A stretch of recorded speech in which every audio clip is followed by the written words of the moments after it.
In this video, we are going to cover all the important, or rather I should say most important judgments from the Supreme Court for the month of September 2023. As I said earlier as well that ये जो videos हम लेके आते हैं उसमें हम सबसे important judgments cover करते हैं. Apart from that, whatever we feel is important regarding your legal current affairs, be it any judgment, any law, any bill that has been passed, any important appointment, all those things we cover separately in the PDF we are already providing to you on our website, wherein these monthly legal current affairs gets covered.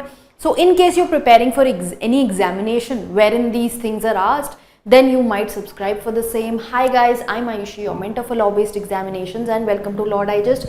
इस video में पहले शुरू करते हैं with the first judgment that pertains to the issue of Hindu joint family property in cases of invalid marriages. The name of the judgment is Revanasiddappa versus Mallikarjun. अब यहाँ पे basically court ने recognise किया है right of children who are born out of invalid marriages and उनका क्या share रहेगा in the joint family property. Now what does the court say? The court has said कि जो बच्चे पैदा होते हैं out of void or voidable marriages, they are entitled to inherit a share in the property of their deceased parent which would be allotted to them. जैसे कि Hindu coparcenary property होती है, जब हिंदू फैमिली में जॉइंट फैमिली है, उसकी joint property है, उसका पार्टीशन होगा because all the members they are considered to be as copartners. When that property will be partitioned, a part of that will go to such parents. Now if those parents have a marriage, have a child out of that marriage which is void, then in that case the fate of that child really trembles, which is why the court has given the right to such children born out of these marriages that they will have a right to that property. Although ये जो children हैं, they cannot be a co-partner other than in any other property than the share that belongs to the parents. तो अगर full एक joint family property का ये share है जहाँ पर जो बच्चे हम देख रहे हैं उनके पेरेंट्स का ये पार्ट ऑफ शेयर है, so they can be a copartner only in this part of the share and not the whole property. The court also clarified that ये जो जजमेंट है ये सिर्फ अप्लाई होगी regarding the joint family property. Further, it also said that this child cannot be treated as a co-partner by birth in this HUF. जो normally एक valid marriage के children को राइट मिलता है वो इनको नहीं मिलेगा. However they can claim a share in the said property arising out of section 16 of the Hindu Marriage Act, जहाँ पे उनको HUF प्रॉपर्टी में शेयर मिलेगा as per the Mitakshara law. Further the court also says कि ये उसी प्रॉपर्टी को apply होगा जो गवर्नड है by the joint by the Hindu Mitakshara law.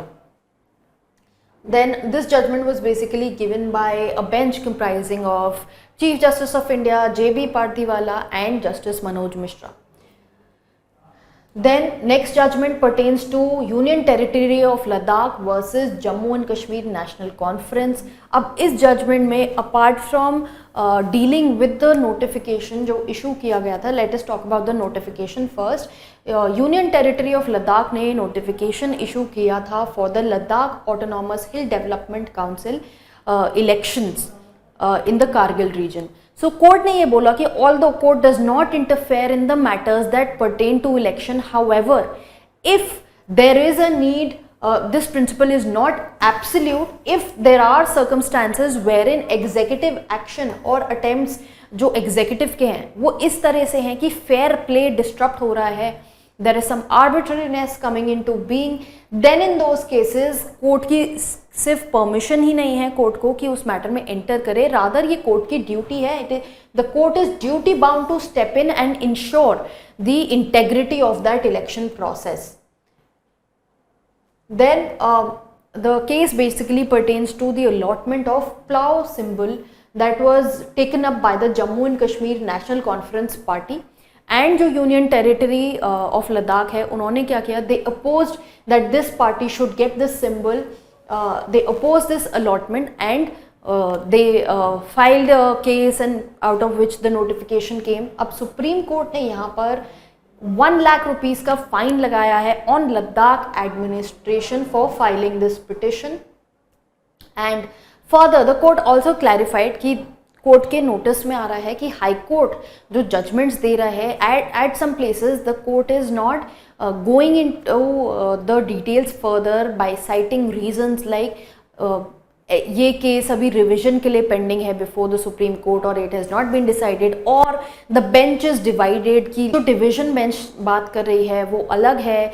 All these factors keeping into consideration, the court said that High Court should not do this. It clarified that the High Court cannot refuse to follow the judgments that have been given by the Supreme Court on the reference कि किसी larger bench के पास वो pending है और the High Court feels कि coordinate bench ने उसकी correctness को doubt किया है. That does not mean that judgment is not binding. The Supreme Court has mentioned in this particular case. Next देखते हैं सीबीआई वर्सेस आरआर किशोर का जजमेंट.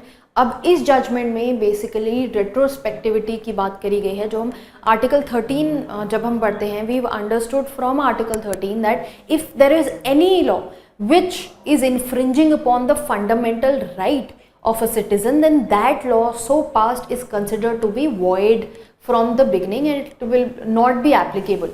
तो यहाँ पर क्या हुआ था, section 6A of the Delhi special police establishment act 1946 को अनकॉन्स्टिट्यूशनल डिक्लेयर किया था इन अनदर जजमेंट. अब वो इशू यहाँ पर आया कि द कोर्ट फेल्ट कि ये जो सुप्रीम कोर्ट की 2014 की जजमेंट थी सुब्रमण्यम स्वामी वर्सेस यूनियन ऑफ इंडिया की, वहाँ पर अगर इस सेक्शन को अनकॉन्स्टिट्यूशनल डिक्लेयर कर दिया गया है तो now that section will not be applicable from the date of its insertion, यानी रेट्रोस्पेक्टिवली वो जजमेंट जो है वो नहीं रहेगी एप्लीकेबल. अब इस जो बेसिकली 2014 का जजमेंट आया था उसने इस सेक्शन के लिए क्या बोला था. ये सेक्शन बेसिकली बात करता है कि जब कोई भी सीबीआई ऑफिशियल है they need to obtain sanction of the government before they look into any corruption case against an officer जिसकी रैंक जॉइंट सेक्रेटरी या अबव हो. अब इस चीज़ को अनकॉन्स्टिट्यूशनल 2014 में सुब्रमण्यम स्वामी की जजमेंट में डिक्लेयर किया. नाउ फर्दर इस जजमेंट में कोर्ट ने यही बोला कि once a law is declared unconstitutional on what grounds that it is infringing any fundamental right जो part 3 of the constitution में है, it would be held to be unenforceable from the date of its enactment.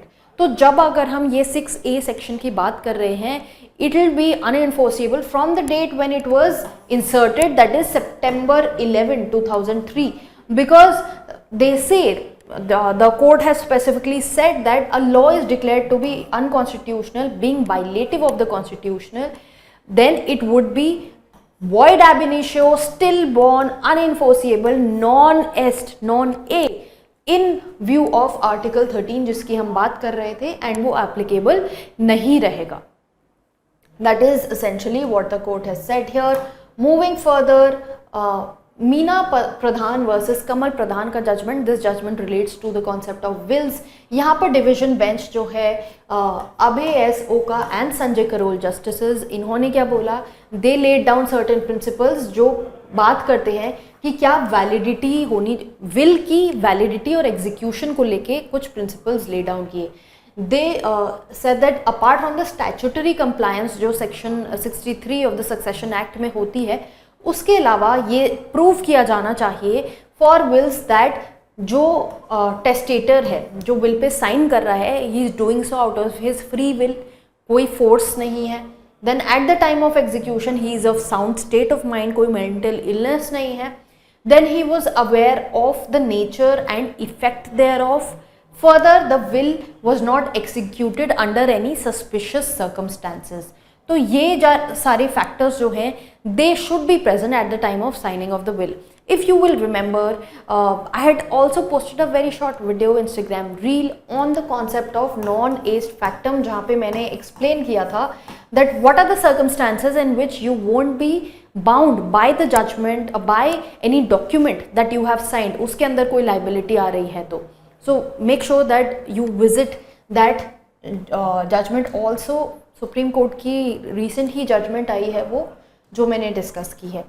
Then CPL Ashish Kumar Chauhan versus commanding officer नाराज, ये वाला जो case है, now this pertains to HIV transmission in military camps. अब यहाँ पर क्या हुआ, जो यहाँ पर एयर वेटरन इन्वॉल्व हैं, आशीष कुमार जो रिटायर्ड हैं, इनको HIV ट्रांसफ़र हुआ due to the blood transfusion in a military hospital.